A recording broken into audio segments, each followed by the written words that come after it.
I'm Jennifer Vatsa, and today I want to talk, or tonight, I want to talk about this evening. The subject of today is going to be demonic pacts, or pacts with any entity for that matter. Because it doesn't have to be demons that you make pacts with. You can make pacts with gods, goddesses, any spirits that you work with, aliens if that's your jam.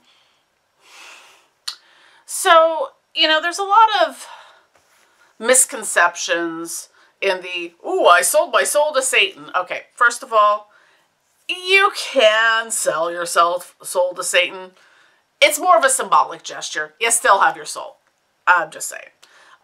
Demons don't want your soul. It's just not a thing. It has no value to them, I guess. But, why would you do a demonic pact? Or any type of pact with an entity?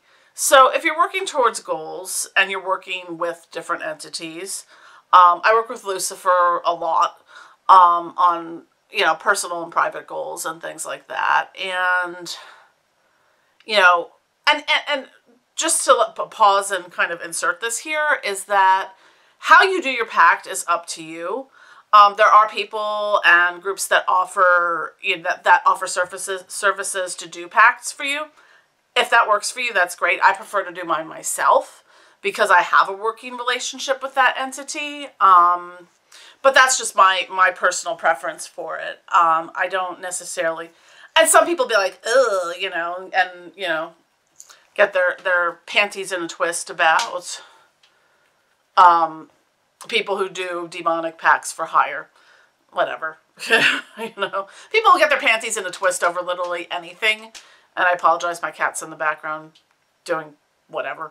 Background entertainment for my fans of my cats. So there's a lot of different ways you can do a pact. I would recommend looking at in terms of like short-term, maybe medium-term and long-term pacts. And not having like a pact that's like, I want these 400 things in them. One at a time and baby steps. That's the best way to go. Because when I did my first pact with Lucifer, I'd been working with him for over a year at this point, and working towards particular goals and things happening. It was a lot about like just opening, moving obstacles, opening things back up, and things like that.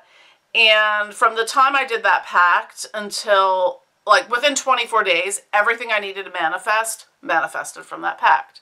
Now I've got a pact that's complete because I usually write them on like a piece of parchment paper. I'll sign them in blood. There's different methods. Now, some people be like, you write the pact, burn it right away. And maybe that works for very short-term pacts. Like, I'm writing this pact so I get a check for $500 in the mail. You get the check for $500 in the mail. Yakety schmackety, it's done. And different spirits kind of want different things. I was kind of like, all right, Lucifer, I'm done with this pact. Probably going to do another one. What should I do with it?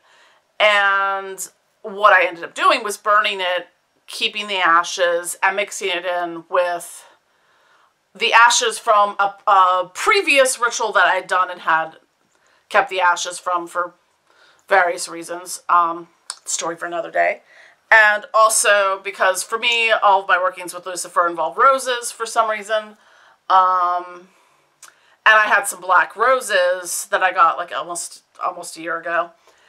And I took one of the rose buds and crushed it up and mixed it in with the ashes from the ritual that I'd done before and with the ashes from the pact, and that's in a jar. So then I did the second pact. Now the second pact is more of a medium-term thing. And that's more of like things I'd like to see kind of happen within the next 6 months. So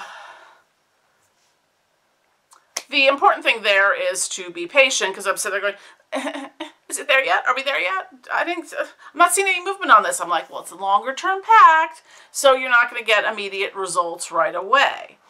Now you can do longer term pacts, or you could do lifelong pacts. A longer term pact would be sort of like something that's a little more broad on like your spiritual journey or things like that, of things you want to learn and explore and whatnot. that could be a longer term pact or a lifelong pact, if in that you're dedicating yourself to this path, working with these entities and things like that. Now, and as I mentioned before, like with Lucifer, had specific instructions for that particular pact.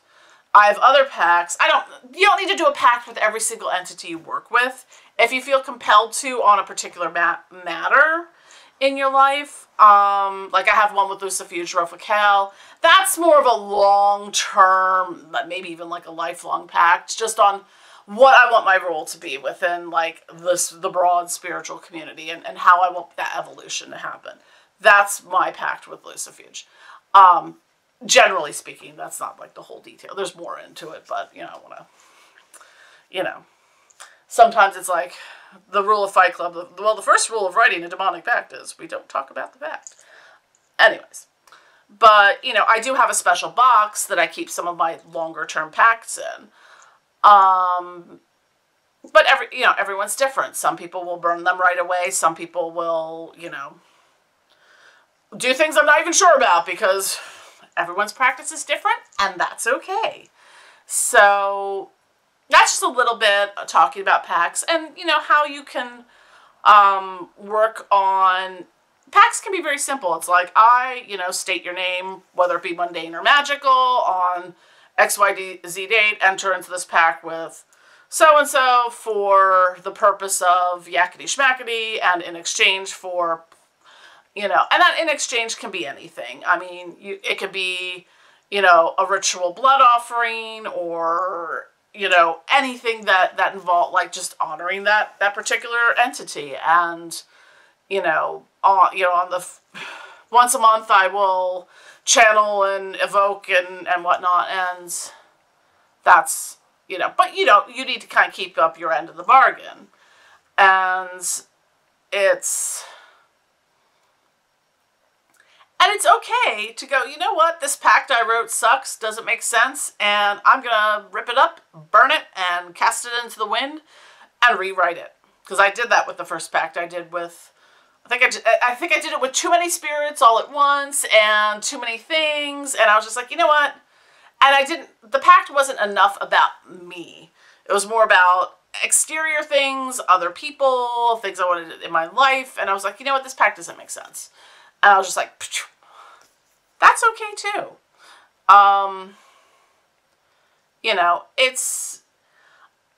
Everyone's got different approaches to things. Find what works for you and do that. It's not, you don't have to do it by the book, literally. You can do whatever you want, however you want to do it. I've done astral pacts. My pact with Azazel is in the astral realm somewhere floating around. It was never written on paper anywhere. And most of the things from that pact manifested. So I'm like, all right, cool. That worked too. So don't discount doing things even in the astral realm. So again, just a quick video on demonic pacts and how to do them. And so thank you for watching. Don't forget to click like and subscribe, and have a great evening.